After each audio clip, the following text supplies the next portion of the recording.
All right, this is episode 25 of the Green Room podcast, and today I am interviewing Chuckles, a rapper I've done a couple of songs with in the past. We've never done any gigs together, but we've certainly attended a few gigs, most recently being Smith and Wesson up in Dublin. Why don't you give us a quick introduction to yourself, how you got started, what you've been doing, what you've done, and all various music related stuff? Yeah, it was good. So my name is Chuckles. I'm a hip hop artist from Dublin, as Connor said. I first started recording music back in 2017. I released my first project in 2019 that was titled "In Behind the Curtain." My first project, very small project. I think it was about 6 songs in total, but it was my first stepping stone into hip hop. It was my first time doing music, recording professionally. After that, I worked on a couple of other songs with Connor. I think our first song was what was it? A bad day. Was that one? Or I think that was the first one, yeah, with Albert Gray. okay, that's the Um, first one we worked on. and we've done at least one or two more since then. Actually, no, there was one. Frontline. There, Frontline was the next one we worked on. yeah, but there Um, was one before that. It was a feature with Attention, but that project since got taken down a while later because it was about 20 tracks, and I'd say maybe 4 or 5 tracks should have actually been released out of that. It was kind of my first time doing something like that, so I kind of just thought like I'll upload everything I had and put it all together. I wasn't ready to make an album like that at such an early time into that part of writing and recording my own music. But yeah, One Bad Day would be, and Frontline are the other two that are still out. Um, yeah. One Bad Day being probably one of my favorite songs off that album. Um, it's a personal favorite because that was the first time someone asked me to be involved in their project, and yeah, it meant a lot to me. First time of being involved in someone else's project. I was like, okay, this is awesome. I think the first collaboration I did, besides yourself, I think it was with Ex Nilo. I think that was the first time I'd done a song, and that was what I've come to. Again, that was a fucking old one. And when did that come out? That was I can't even remember the first time that came out. 2020, 2021. five, No, six. that was 2019 as well. Yeah, that was it was an old one as well. Um, but yeah, that was the first. The first project was again behind the curtain, and it was just my first stepping stone. After that, I released a project called Into the Unknown. That has yourself on it for Frontline. There's a handful of tracks in the entire thing. There was 10 songs in total, which were phenomenal. Um, I did kind of kick myself that I didn't promote it as much as I wanted to back then. Yeah. The album itself worked out perfectly. I loved every single song I worked on because that was my first official project. Like the first one was an EP. That was my first stepping stone, and we all have our moments where we don't exactly enjoy our first albums. Yeah. But Into the Unknown was my main one. That was the most proud work I've done. Like that had the likes of Ex Nilo, that had Pancho Rucker, gents from St. Louis, SB the Anomaly was on that too, that wasn't man, and Jack Diego. Jack Diego is a rapper based out in California. Himself and another fella set up a new project called Gold MCs he? or Yeah. Golden MCs. I gotta check the name again. But they're doing well for themselves. SB the Anomaly. I mean, the man's been around for a long time. One of the first times I heard him was with a song with KRS-One, Ori the Rugged Man, and K Prime or K Prime the Jaeger, who's KRS-One's DJ. Yeah. Uh, the first song I heard was the hell was it called again? It was like it was a blanket CD. Again, I'll have to come back to that one at some point because it was one of the first times I heard hip hop and I was like, this is out of the ordinary. And then I had like some Dr. G and TMB. Dr. G is a producer based in Manchester, and he's making most of the songs I do these days. He's making most of the beats for me, and I got much love for that man. He does some fantastic stuff. He's been around the block just as long as SB the Anomaly. Yeah. Um, How did you acquire Jeru, those features? The ones from overseas. Because I mean, he's been on as you said, he's been on a song with KRS-One and Ori the Rugged Man. So that's obviously a bit of. I know you've told me before in the past, but that was years ago, so I've forgotten. So how did you actually get that put together? so a lot of these fellas, I mean, Pancho Rucker, he's an old school rapper from the '90s. I came through to him from one of my mates. I just randomly came across in work. We first started talking in work. I invited her out for a couple of drinks. Her name was Liz. After that, we got shit faced. Started talking about hip hop, and she mentioned that she has a mate over in St. Louis who does hip hop, and that was Pancho Rucker. So that's how me and him got into contact. I asked him to be on a song. He said, by all means. The song was called Breathe. At the time, it came out during the time of police brutality. And I done a small version of it, but the guys that got involved in that song were all from the States. So that was Pancho Rucker. Jack Diego came from South California, Yeah. or SoCal, and SB the Anomaly. SB, I got in touch through K Prime. And K Prime, it's a fun one. So going back to, I think it was 2016 was the last time, first time I met seeing KRS-One in Dublin, and he was on tour with he was brought over by Gav Byrne, who's Stylistic Murder. That was the first time I was seeing KRS-One in Dublin, and he came back. I think it was 2017 or 2018. He came back over, and K Prime had changed his name, so he wasn't called Predator Prime. He had now become K Prime. And we sent a couple of texts saying, look forward to seeing you coming over. We booked our tickets to see them in the Voodoo Lounge. At the time, I was on a walking stick. Now, this is the fun thing. So myself and my mother, we were going to see KRS-One. Now, she loves hip hop. She grew I up know with I've it. seen her at all the gigs, man. I find that mad. Like, she I, doesn't I, like, I try to bring hip hop head everything or like anything. like she's as old school as you can get. You Yeah. know, she loves the hip hop. Like, she grew up with these guys, even though she was in Ireland. Like she's from Ireland herself. And like she would have been listening to all this coming from the States, like the KRS-One and Public Enemy. She would have listened to them back then, but not a huge. So since 2016 or so, I've been trying to bring it to all the hip hop gigs. Because back then, you need an adult to bring into the venues and stuff. So what about bringing mother to these gigs? Then it just progressed. Now she comes with me to every hip hop gig. But anyway, sent a text to K Prime and KRS-One saying, look, we look forward to seeing you in Dublin. Just a nice welcoming text. You never know if they're going to read it. Luckily enough, K Prime read it. K Prime read the text and says, look forward to seeing you guys. So, moved on from there. They had announced that they're doing a hip hop lecture that night. So the night before they were performing in the Voodoo Lounge, they were doing a hip hop lecture. So KRS-One was there. He was talking about the elements of hip hop, MC and DJing, graffiti and breakdance, and the usual stuff. And he started talking about the other pillars of hip hop, like putting money back into the community. He was going on like there's a huge list. I think in total, like he called it the 13 Commandments or 17 Commandments or something like that of hip hop, or the 17 pillars of hip hop. It was a huge conversation that was going on, and it was fantastic. But at the end of throughout the conversation he was talking about on stage, he's on stage, he's sweating buckets because they've got the big spotlight on top of him in the Voodoo Lounge. Yeah. Like this is. And he starts saying, look, can somebody get me a towel or something? Can somebody get me something? I'm about to pass out from up here. And here's my mother sitting beside me at the lecture. And she pulls out a packet of tissues. And she goes to the fella in front of us, because I'm on a walking stick. I ended up messing up my foot at the time. And she's on a walking stick because she's waiting for a knee replacement. She's been waiting a long time. She's getting there. So she hands the packet of tissues to the lads in the front row. And then the lads pass it up to KRS-One on the stage. And he goes, hold on a second, these are mom tissues. Now, the show's being recorded, right? So this is the fun thing. He shouts out, these are mom tissues. Where's the mom in the crowd? And one just stands up and waves. And he's like, that's a mom. There, I can see it right there. That is a mom. This is a mom tissue. This is what makes hip-hop beautiful. It's a mother involved in hip-hop. We wouldn't be where we are without our mothers and all this. And it's like, this is being recorded. She's now part of hip-hop in her own way. It's only a small tissue. She's involved in the lecture. He's brought her into it. And I was like, I'm loving this. So at the end of the gig, they're chatting away. People swarm up because they're getting the vinyl signs, they're getting the CD signed, they're getting all the stuff signed. And we're unfortunately not quick enough because we're both on walking sticks. So we missed them because they signed the autographs and they go out the back door. So me and her leave a couple of minutes into it because we know we're not going to get up in the queue and get seen to. So we run around and we catch them at the end of the show. As they're getting ready to load up into the cars. And I'm running up this laneway behind the Voodoo Lounge with a CD, which was the... one second, I'm going to find it here because it is going to annoy me if I don't find it. But we're running up the laneway and I'm shouting at the top of my lungs, Chris, hold on a second, I got something for you. Okay, there's one.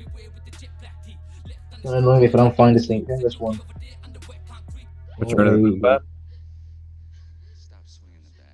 So we're running past them. Oh, yeah. So it's Prime Time. That was the song. Only the Rugged Man, SB the Anomaly, and KRS-One, produced by Predator Prime, and it's called Prime Time. So I'm running up to these lads, and they hadn't seen this. I think it was I think it was 2016 and 2015 when they were in Dublin. Again, it was a good bit of time between them. And I was running up to these guys with this bootleg looking CD because they were handing out these things. It was like a demo CD they had. They only produced Yeah. these at the time, basically just tossed them out. We picked them up for a tenner, so we're like, grand. So I'm running up the laneway. My mom's trying to chase up behind me. I'm like, Chris, I got something to show you. I'm like, all right, man, what's going on? Don't kill yourself there. So I get up to the lads. I started talking away and I showed them. And KRS-One just goes, oh, shit, you have this? And I was like, yeah, I've been waiting to get you to sign this for a long time. And K Prime looks at me and goes, man, you even have the original business card of mine. This is fucking sick. And the lads just, they're more ecstatic to see that than anything else. So Yeah. I was like, all right, cool. But yeah, we got to sign up. We're chatting away for a bit, and they said, "Are you coming to the show tomorrow night?" I said, "Yeah, we're coming tomorrow night. We're looking forward to seeing it. We've been a long time waiting to see you guys back in Dublin. Just great. We'll look forward to seeing you then." Hang around after the show, and we'll chat up. And I said, "Okay, maybe he's just being nice. We're not going to chat much more than that." So we said, "Fuck it." Yeah. We went to the gig after the show. We're chatting to Gav. This is one of the few times I got to speak to Gav from Stylistic. And they said, yeah, look, they're going around to Wigwam afterwards, it's a small little after party, do you want to go? I was like, hell yeah, let's go. And we run into KRS-One after the gig, because Gav told us his way back, because we're both again on walking sticks. So we're sitting down the back of the Voodoo Lounge on the sofas, just chilling, letting the crowd pass by. We'll go out after him. Yeah. Comes up, chatting away. K Prime comes down, sees us, and goes, yo, you coming to Wigwam? I was like, yeah, we're going to go to Wigwam. He says, right, we'll meet you there. So they ended up going there earlier. They left quickly enough because they packed up their gear and fucked off to Wigwam. We followed along not too long. And we were sitting in Wigwam chatting away to a few of the lads there, familiar faces, just having a blast. K Prime pops down, we're chatting away again, having a bit of fun. KRS-One's family comes over, I think it's his wife or his mother, I can't remember which one it was. I think it was K Prime's mum, KRS-One's wife, yeah, I think it was that Yeah. way. But I think it was her birthday. And we're all sitting away just chatting to the family, like, we're having a great time with these guys. And I was like, it was no longer a case of, these guys are artists, and we're fans, we're idolizing these guys. It was no longer a case like, Just like regular people. yeah, it felt nice, it went from being, like awing these guys to, just, the normal people. Yeah. It felt better, it felt more relaxed. Yeah. But as we're chatting away at Wigwam, they say we got a couple of slices of birthday cake, right? And I was like, hell yeah. So myself and Ron were sitting there, we're having cake, we're talking to K Prime. He's up on the turntables giving the socks. KRS-One pops in briefly. I think he was more bollocks than anything else. He stops by, says hello, greets us, thanks us for coming, all the usual stuff. Chat for a few minutes about hip hop. And then after that, we head home. That was the stepping stone to talking to K Prime. And then after that, it was just sending him text on Facebook and talking to him Messenger and Instagram. And he's now mixing my own projects. Like the last couple of songs, when I dropped Into the Unknown, I'd reach out to K Prime saying, I'm releasing a project, but I need a couple of songs mixed. Would you mind looking after them? He goes, yeah, sure. So I got him to look after the likes of songs again. I think it was Akron Rhyme and Breathe. I got him to look after those two. So Breathe was an important one for me. Apart from being my first collaboration with people from outside of Ireland, but I also had a impact because again, this is when shit was kicking off in 2020. This was when after George Floyd got killed, and you had police brutality across the United States. I know it doesn't mean shit for us. Over in Ireland, we're looking at this. Our guys don't have guns. We're happy to get beaten off them if that's the case. I'd rather be beaten than shot. Naturally, but these guys, Hey Prime said, look, I'll look after this. So we recorded our verses. I recorded a small one because I wanted the other guys to have their say. Yeah. Because they were more pissed off than anything else. And SB Denominee dropped a beautiful verse. Because I reached out to K Prime saying, look, I want to get a few guys from the States that are more impacted by this than myself. Yeah. I want them to be able to say their side of the story. I know it's only going to hear a few people are going to hear it. That few people will understand and they'll share that on. That was the message I was trying to get across. But yeah, SB dropped a beautiful verse. I mean, it was touching. It wasn't just like saying, fuck the police. And across, like, again, one or two lads said, fuck the police. And it was rightfully at the time. Of course, yeah. It wasn't so much hateful. He was more trying to pass on love and respect. And it was nice. It was a nice way of doing it. But anyway, going from there, I had K Prime look after Akron Rhyme. And it was my first go at a cipher. And it worked out nicely. It was a few hiccups because the way I sent it to the lads at the time, I sent a small snippet to each guy individually instead of getting to all record one verse at a time. So I learned from that. That was the beautiful thing about this project is that I might not have enjoyed a few things about it, but I learned a lot from it. I do love the Yeah. songs, mind you, but I learned a lot from that, especially when I started speaking to other guys afterwards. Um, the other fellow that was actually involved in the project, I forgot to mention, it was G Santana. He was picked up at a street cycle by KRS-One in Greensboro, going back nearly a decade now, 8 years, 9 years ago, Yeah. and he brought him on a world tour with him. So he's the first. That was the first time we seen KRS-One in Dublin. It was G Santana was opening up for him. He was on tour with him, and we started talking to him at that. We welcomed him to Dublin as well. We got a text back saying, "Yo, look forward to coming over. It's my first time there." Like sweet. So that was where I started speaking with G Santana, and after that, I got him on a couple of songs. The first one was Aquaman. That was the first big one that I got with him on it, and he just he killed the verse. I asked him to do a verse, and he gave me something better, you know. Yeah. But yeah, look, the first album was great. On top of that, like Dr. G, and I'm saying, and we keep going back around in circles, you know, saying like different guys I've met over the past. Dr. G was a random encounter. So we're going back to 2018, 2019 in Scala in London. We've gone over to see Jedi Mind Tricks. This is the first time I got to see Vinny Paz on the stage, I and I missed that, was unfortunately. fucking man, it was beautiful. Yeah, the first time getting to see him live and performing, even Something I it was really just want it to was see. unbelievable. But we got to see him live, and as we were chatting, like we were waiting for him to come outside. Now, again, we're still on walking sticks, we're both a little bit, messed up. Yeah. So we managed to get early access into the place. Bought the merchandise. We got to sit up on the balcony, watch the show from above. Phenomenal. Even seeing the mosh pits down below, it's just it's great. Then afterwards, we went outside. We left the thing he was finishing up. It was the DJ. I think it was who we had with him. I can't remember who we had with him at the time. But we went outside waiting for the lads to show up because we had a bit of merchandise. We are hoping that they'd sign it. We might Yeah. grab a quick photo with them. That didn't happen. But the guys that were on before him was a duo from Manchester. Unbeknownst to us, we didn't know who they were. Like we'd seen the name up on the flyer, but we didn't really pay attention. It was like, just some local artists. It's nothing to worry about. Yeah. But they were Sentence Fears, and they're in Manchester. They were a Manchester duo, and I think they split up there not too long ago. I was meant to do a gig with them before. Yeah, I went. I travelled up to that one. I travelled up to Yeah, you were Belfast at for that. the Yeah, that's when I met you for the first time, actually, I think. in person. I Yeah, met you in person, at least, yeah.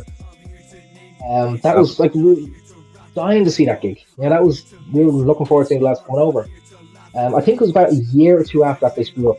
I Yeah. think that's when they walked their own paths. And I still wish the lads the best because I knew them talking to them at the gigs. But every time we go to Manchester for gigs, we always try and meet up with the lads because Dr. G runs gigs over there. He's a promoter himself. Yeah. Um, Going back to Scala, we were waiting for Vinny Paz, and all of a sudden we see Dr. G walk outside and Ghost One. And we're like, all right, these guys are the ones that support us. And lads, you're fantastic on stage. We started talking about hip hop, and I said, look, I'm an artist from Dublin. They said, you came from Dublin just to see this gig. I said, yeah. And to be honest, seeing you guys on stage, it was phenomenal because I didn't know you were from Manchester. I thought they brought you on tour with you. Vinny Paz brought you on tour with them. Yeah. But no. Like, we were asked to perform in Scala. I was like, sick. I started talking about hip hop, and I said, look, I'm an artist myself. And they said, all right, can you spit something for us? And I did spit something. Fuck it is for them. It was a freestyle back then, and it wasn't the best of my time because again, this is when I was only getting into the scene. Yeah. But they said, it's not bad. Look, a few things need to change. I'll just focus on your breathing. They took the time to speak to me about hip hop, and they started Yeah. teaching me a few tricks. I was like, man, appreciate that. Thank you so much for that. And we started talking there, and then got them to sign the merchandise. Actually, Dr. G went off because they said, look, we have a couple of CDs. And we gave out a few there, but I think I have some in the van. Like, if you have any CDs, I'd fucking love to take them off your hands. Have you paid? And he said, no. I said, hand me the CDs. Signed all of them. And he said, look, we've got a few other projects, but if on Instagram, follow us up and we'll keep in touch. I was like, sweet, sick. So basically kept up on top of them. After that, I just became fans of theirs because they had so many so many great hits. And listening to them performing, it was awesome listening to them. We even travelled over to Manchester, like go back to the home grounds. This is when we first started going to Manchester because now it's like a second home at this stage. I feel at home when I go to Manchester. It's a whole different atmosphere. Not like being in Dublin. You almost feel better in Manchester than Dublin. But as we went over and I was chatting to the lads, they just built up connections from there. And me and Dr. G are tight. He looks after most of my projects now. Like he looked after that last one, just going for merry-go-rounds. Yeah, that was my latest Yeah, single, and I got him to mix and master the song for me.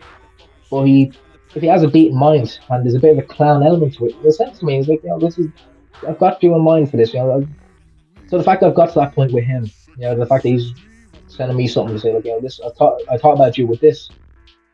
To me, that means a lot to me. The fact yeah, that he's saying, this is, I had you in mind for this. Is like the fact that you're even, continuing, like the fact that you think that I'm actually worthy of your time. I'm happy with that. yeah. It's something Respect that. to be very appreciative of. Like, 'cause it's few and far between a lot of the time. You're some networker, man. I must say, like, do you know what I mean? Like, you seem to be in the right place at the right time quite often, and you're not afraid to put yourself out there. A lot of people might have been wanting the same things you wanted, but were just too shit scared to even approach the situation. Do you know? So fair fucks, man. Yeah, I get. You'd make a good manager if you ever wanted to fucking wreck your head doing something like that. I did put my arm to that a little bit before. I did try and set up my own label. Now Yeah, it's still there in the background. Again, what I've learned throughout starting music, because I did a little bit in college, just so I knew where I was going. Because I wanted to do music back when I was younger, but I didn't know where to start. I didn't know what avenue I wanted to take. So I took a course in music production and sound engineering, and that gave me the stepping stones to figure out what I wanted to do. And after that, I started getting more interested. Like, all right, I want to know about the business side of things. I want to know about the production side. I want to know about the mixing, the mastering. I want to know everything about hit music. yeah, Granted, music theory is still a bit fucking confusing for me at times, but it's something to learn. But I started picking up, and I was like, all right, I want to do a label because in Dublin, like you see all these different bands, like you see music promoters for metal music in Dublin. We don't see many in hip hop, and now I notice they are now I know that there's the battle rap scene. That like I haven't been to one myself, but I've seen the videos pop up, and some of those guys they're fucking phenomenal. I mean, I think Lizzie C is one of them. yeah. Um, I know, yeah, Lizzie, I've seen her I've seen a few of her videos. They're fucking great. The punchlines that she hits with people, I love them. overall they're very talented, I will say. Scott, what's his man? Scaldy man or Scaldy? I can't remember the fucking second name. I think it's Him and I know who you're talking about. Yeah, is it Scaldy or Scaldy Man? I'm fucking forgetting now, to be honest. But I know who you're talking about. Yeah, no, there's a that's one fella. And rap the other tour. guy I'm thinking of, yeah, man, there's so many fucking battle rappers, and I have huge respect for them. Um, yeah, like the shit that they come out with half the time, you just kind of go, where the fuck did you pull that from? But like I have utmost respect for the battle rap scene. Granted, I still need to make time to go and see one of the shows, but it's something I've always wanted to see. Yeah, It's just the right fucking time. If I'm in the country or I'm not in the country, sometimes I'm not in the country. I already have plans to leave the country, yeah, and it's on that day beforehand or something like that. It's like, just give me a fucking break. I want to see these guys, but I'd love to see one of them. But yeah, no fucking. It's just you're right. It's the right place at the right time. yeah, But the other thing is, you never know unless you ask somebody yeah. or talk to them. If you go to an artist, like half the time they're being starstruck and um, take like went to see Smith and Wesson. We are asking. I went up again with Marcus. She was with a walking stick, and I went up to one of the artists. I think it was Tech. Yeah, I went up with Tech because he just finished the show, and I went up to him and said, "Look, my man's on a walking stick. I know you're about to be surrounded now in about 5-10 minutes time for autographs and photos, but would it be possible if we could hang out for a few minutes so she could get photographed with you?" I didn't care about myself, but she loved these guys. Yeah. She likes Smith and Wesson. She loves Sean Price as well. I mean, she yeah. Your favorite rapper, like. Fucking the ape in his apex. But look, I went up to the lads and I said, look, it's okay if you can, get a quick photo. She says, yeah, if you want to, just grab her and just head backstage and wait for us. General Steel will be finishing up soon. But, sweet, awesome. So we went backstage and we were talking to Tech for most of the time he's there. And I figured that if you're talking to an artist, like just as a normal person, it's better than treating him as if he's as a famous star because he's getting that already as it is. Yeah. Treat him as a normal fucking person. Treat him as if not as a mate, but just talk to him as if you're talking to somebody in a bar. Yeah. It might feel weird, but they'll appreciate it a bit more. Because you're treating them as if they're a fucking human being, not just a fucking celebrity or. Like, granted, they are a celebrity anyway, but if you treat them like a normal human being, I know what you mean, you go further with it. But yeah, no, after that we were chatting away, and then we were there for the rest of the night in the backstage talking to Tech. talking to the DJ that came up on stage with them as well. I mean, the man pulling out the flute and the fucking the I wasn't saxophone on expecting that. stage.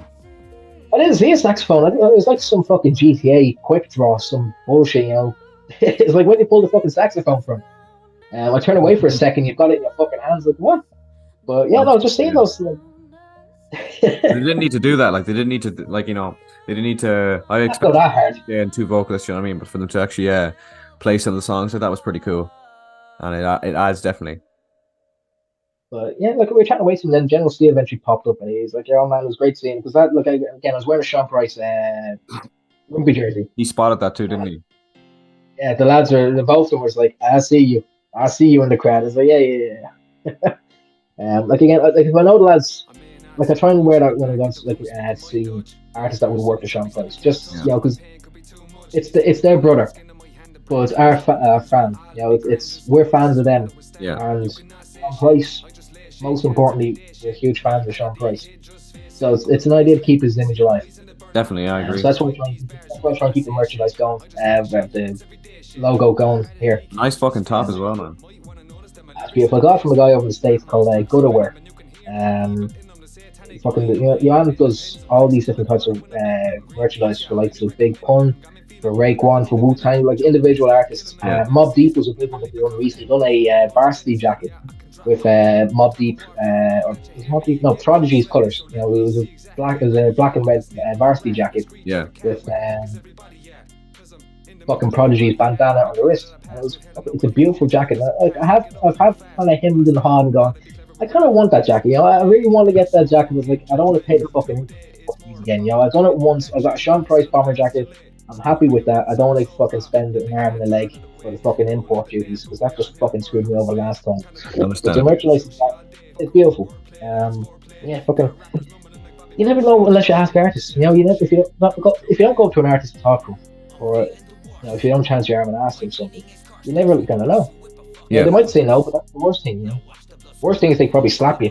But you know, that's probably the worst thing that could happen. But I mean, yeah, I mean, someone that could punch you, like it's happened before, I'd say in the past, but generally, I'd say 9 times out of 10 they deserved it. So yeah, but you never know unless you ask an artist. That's how we find ourselves getting into these random places.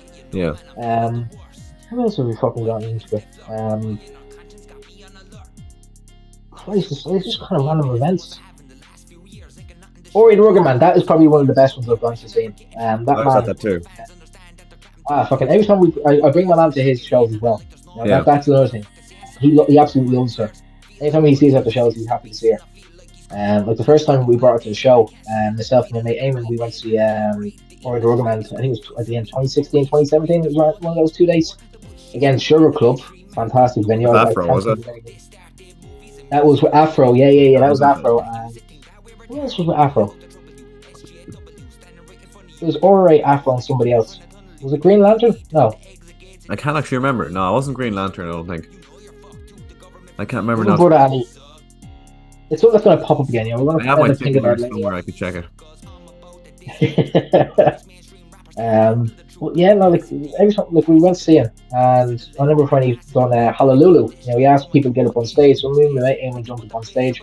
My mom was sitting in the back of the crowd. She's like, "Yeah, I don't want to be involved in this. I want to see the chaos, but I don't want to be involved in it." But we're sitting, we get up on stage, we're having a fucking time. And he goes, "Right, as soon as the beat kicks in, I want all you fuckers off the stage." So, you know, as soon as he goes to the Honolulu, he starts reaching over his shoulder, and the guy's fucking 6 foot or so, you know, he's a fucking giant. Big guy. And as he's rapping away, he's just fucking people into the crowd. So he picks my mate and he throws him into the table in the front row. Fucking table shakes the pints everywhere. I land on top of my mate right after him. Fucking table breaks. He goes, no, no, no, hang on a second. That wasn't good enough. I want all of you fuckers back up on stage. So again, we get back up on stage, do the exact same thing. I think this is the first time we actually meet this fella called Calvin. Calvin is a gent in a wheelchair. Yeah. Calvin was running over people in the middle of the mosh pit. That little fucker was going over people's toes. He was fucking man. I love that dude. Yeah, every time we go to hip hop gigs, even at the Wu Tang show, we went to see Inspector Deck and Raekwon. They came up on stage, and we weren't expecting Raekwon. We expected Inspector Deck. You know, just maybe go up on stage, perform a couple of songs, just do the DJing. You know, that was it. But no, they actually gave us a performance. So we got 2 Wu Tang shows that night Yeah. when they were in Dublin. Ah, that was fucking fantastic. But We were trying to get into the venue, and they said that you can buy tickets at the front door. So we said, okay, cool. We'll go and see them at Workman's Club. We get up to Workman's Club, all the tickets have been sold out. But as we were standing there, myself, mate Eamon, mother, and Calvin were all waiting to get into the place. So the first one's in, and they said the venue's upstairs. There's no fucking wheelchair access in the Workman's Club. Right? All right, what the hell's going on? After that, we were kind of kicking up fuss because myself and my mother had tickets. Calvin and Eamon didn't have tickets. So we're like, hang on a second, we're told we could buy tickets at the front door by the bouncers. And he's telling everybody else walking in. So there's a huge queue of people because it's after the Wu-Tang show. I mean, the fucking arena was more or less sold out, and everybody's flocking to Workman's Club afterwards. They're saying, yeah, you can buy tickets at the door, but they've all been sold out. So it's like, all right, what's going on? And now you tell us that the venue's upstairs. She's on a walking stick. He's in a wheelchair. What the hell are we supposed to do? Eventually they changed it, and now it's on the ground floor. The manager comes down and he said, look, the manager's telling us that, we could have brought tickets to the door. And he says, just go, enjoy yourself.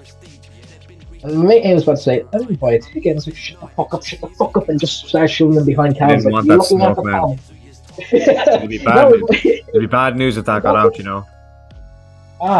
Yeah, it wasn't great. That's what they were thinking about there. They were saving their asses. They were like, fuck no, we don't want to be getting fucking done for not letting someone in a wheelchair in, and also not being wheelchair accessible either is I assumed it was illegal at this day and age, Maybe not. Yeah. Fucking, you never know what's going on these days. But Calvin was there. Calvin and I were about to say, so we didn't buy tickets. And we were both just like, shut the fuck up, just go. So we got them into the venue, and like, fucking, it was a great night. It was a fresh night. Who else has there been? Oh man, there's been so many fucking gigs at this point. It's kind of unless you say a name to me, I won't remember who else we've actually hung out with or chatted to. Were you at NCA? NCA? No, I missed him. That man, I'd love to fucking see that one. He was very good. Damaja was actually another one, just coming to mind there. I was at that too. For Gav's opening night for Represent the Real when he dropping that album. Yeah. We got afterwards because we were chatting with Gav, and me and Gav were close now at the stage. And he said, "Look, you want to head down to the green room?" So myself, Gav, Jeru, his manager or his tour partner or his wife or his missus, I can't remember what position she was in, and I think two other fellas were there and a few other roadies as well. And MC Shinobi was there as well. We were all just sitting in the green room, just cracking a couple of beers, listening to Jeru tell us a couple of stories from hip hop. He's been around the block. He's been around with all the lads from the 80s and 90s. I know, yeah. Listen to him. And there's one annoying bastard in the background that wouldn't shut the fuck up talking to the cameraman. He just talking bollocks. Like, man, would you just shut the fuck up for 5 minutes? We're listening to Jeru talk. He's giving us fucking shit that you only hear in podcasts. Yeah. And here you are running your fucking mouth for no reason. Shut the fuck up. Now, eventually he fucked off. Nobody wanted him around. He got the sense, he fucked off. And afterwards, I think it was like 2 o'clock in the morning, after the Workman's Club, and we're like, alright, so where are we heading off to? So we're all sitting outside having a couple of smokes, chatting away, chatting the shit. And Gav says, look, the man's up in Shirt Club, he knows Jeru. Jeru and him are, they're close mates, and says he wants to go and see him. Alright, cool. So we're all waiting for a taxi, and Gav goes, you come with the Shirt Club? Yeah, we'll come up. Okay, why not? So Gav says, alright, you, Jeru, your man, and Jeru's missus, you guys get into the first taxi, we'll follow up in the second one.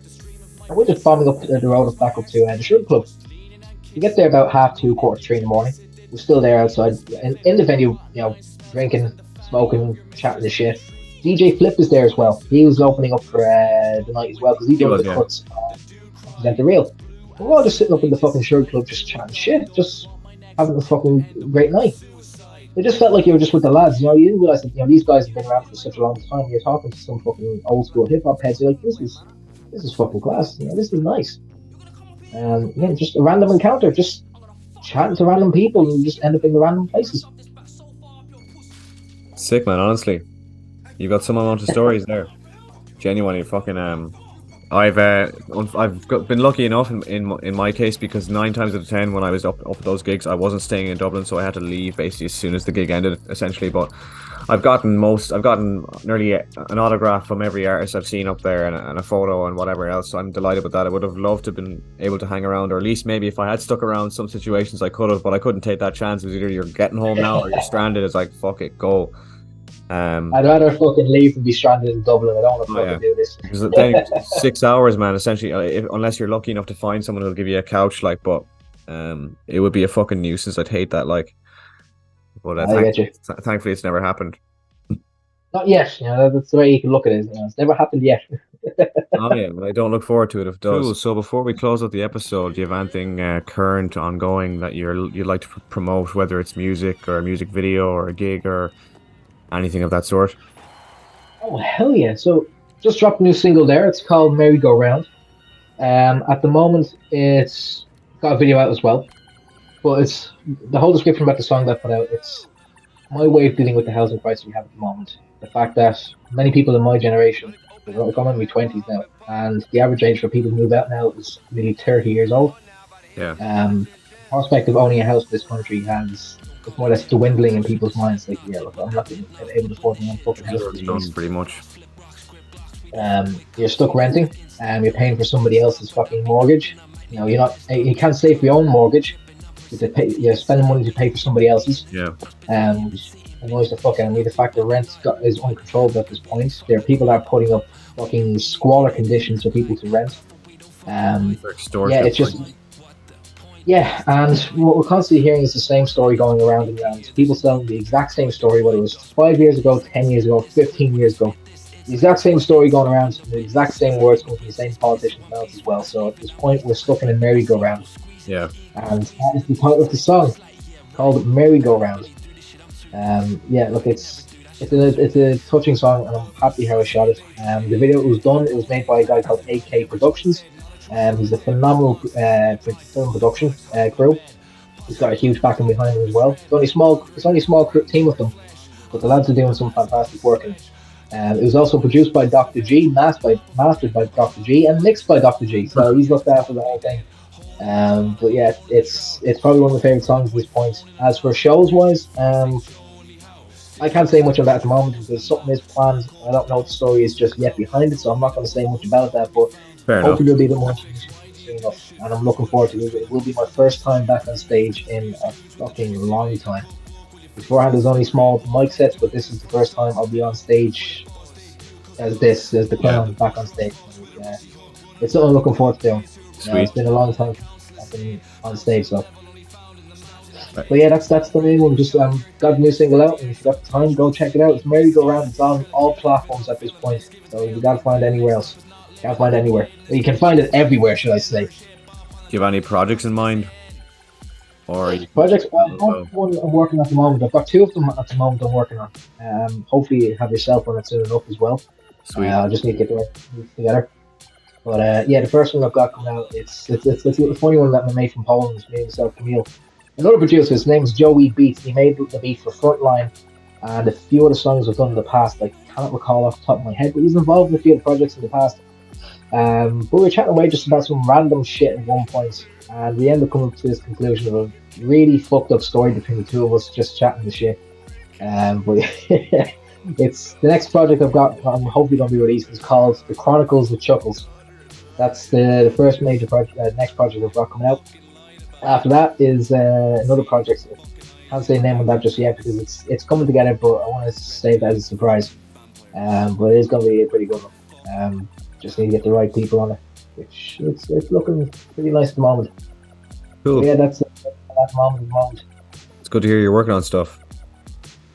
I just a little bit quiet times, but I don't focus too much on social media. I know social media is a fucking bane at this point because you need to be able to promote everything every moment of your life. It is part Unless and you're parcel, unfortunately, at least for the creative side of things. Like you needed to promote. I don't enjoy it any more than you do, but I've kind of accepted it has it. to be done. I'd be a lot more of a recluse and less on. There'd be less of me on it if it wasn't the case. If I needed it, I wouldn't give a Yeah. fuck otherwise. Like, But we got to do it. We got to suffer for our art. gotta like But those yeah, comments and share those links and repost your fucking whatevers. You know what I mean? Like, it just they update the yeah, lingo every couple of weeks. It's hard to keep up with, man. We're getting to that stage now. Like, we're getting a bit slower when it comes to technology. Like it's like up as far as your 20s or your 30s, you'll get a grasp of everything you kind of come across, but eventually it's gonna be like, these goddamn kids. we're turning into our parents. It's going to get to the point where, like, back in my day, it's like, oh fuck, I'm in my 20s. I'm only saying back in my day. Yeah. Like like the fucking technology that's coming out now is just unbelievable. Yeah, it's And getting to even that the scary kids point now aren't with picking it AI up. and stuff. Ah, fucking AI. That's a whole fucking ball game on its own. I mean, They seen Terminator or The Matrix or basically any movie ever. Like I know they're just fucking movies, but let's be real. Like it's a very realistic outcome if things get too far. Like yeah, I mean, like you look at the old, sitcoms. Well, not sitcoms, but you look at the old shows back in the recording, should I say, back in 1950s, and they say that machines will be taking over and all this shit. Like it's kids, they would ask these kids questions about yeah, technology, and they say, flying cars. We're not too far off from flying cars now at this fucking point. We'll have machines doing the work for us. Well, look at Amazon. That's doing most of the work, and they're turning people into robots over there. So that's a fun one. But yeah, it's sure. But the future. Blade Runner. Yeah. That's that, Jesus. that's set like 5 years ago, or like 5 or 6 years ago now. Like Oh fuck. that was like 2016 or 20 Ah, like that. oh. We're definitely past the time it was set in. So when you see, I mean, I suppose the Blade Runner world was pretty fucking miserable as it was, but it still had some cool fucking technology too.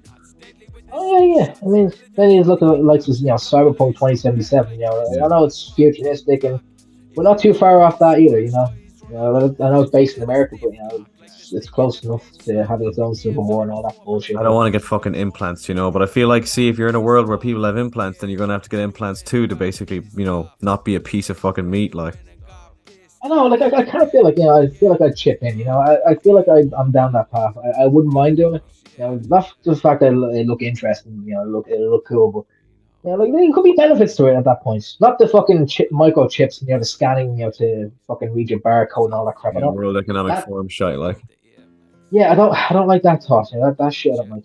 I still think cash is king. I don't like going too digital. I do like the fact that we're going to the new digital era. I do like that shit, but there's a point where you kind of go, I don't like going that far. I don't want to start fucking, having microchips nice to embedded in have me. it, but I don't like the direction it's going. And, I like it should be 50-50 pretty much, and the option for both. If you want to be digital, go ahead. But if you want to be totally cash, a cash user, then you should be allowed to do that. So it's scary that it seems like they're going to Absolutely. slowly start outlawing that shit. It's fucking, it's a wonderful thought, isn't it? Not too wonderful. But, no, it's not. It's not. We're fucked. Well, look, on that somber note, we'll close out the episode. Thanks very much for coming on. I'll definitely have you on at some point. And yeah, actually, you mentioned as well about possibly getting on for a gig. I don't currently have any hip hop gigs planned for the next couple of months, but something will definitely come up at some point. So I'll it's fucking trying to get a gig in Dublin as it is, man. It's hard enough. Do you know what I mean? So it'll probably most Especially out of likely be connections. Galway, I'd say, or maybe Limerick. But Galway's just the primary place for me. Just so Yeah, much but look, easier. the beautiful city, beautiful town. It's well, town city. No, but I have to maybe go back over to Galway. It's there a long time ago. And same with Cork and Limerick. I haven't been to both of them for a long time, so I wouldn't mind taking a trip over. But if it's for a gig, okay, I'd love to go back over. Sweet, sure. Look, we'll be in touch, man. Yeah, look after All right. yourself. Sweet. I'll chat to you soon.